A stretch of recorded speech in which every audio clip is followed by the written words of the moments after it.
Customs Border Patrol has already arrested over 100 people in immigration raids in Charlotte, North Carolina. Here's what you need to know about them and what to do if you or a loved one are targeted. Now, the legal reality is that Border Patrol operates within 100 miles of a border or coastline. And when they do that, they operate with expanded law enforcement authority that other law enforcement agencies don't have. Within that perimeter, Customs Border Patrol can operate checkpoints that can require any motorist to stop and without reasonable suspicion. They can also board buses, for example, for immigration inquiries. But once agents are outside of that 100-mile perimeter, they cannot stop people without reasonable suspicion, set up checkpoints, or detain random pedestrians, or do warrantless searches. So if they're making stops without cause, that would be a constitutional violation. So it's really important that the community in Charlotte pay really close attention to what's going on, because whether they're operating legally depends on the specifics of how things are playing out. And if you're approached or stopped, here are the essentials that you have to know.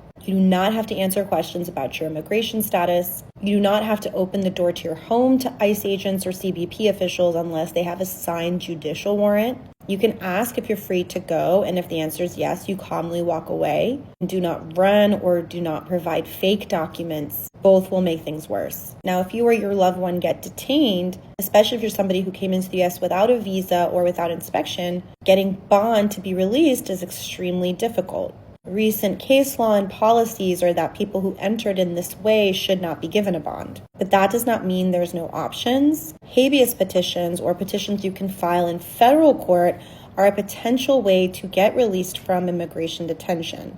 These are working in some cases, so it's really important to get informed and sound legal advice. That will help ensure that you get the best possible outcome in your case. For more immigration news and information, feel free to give us a follow.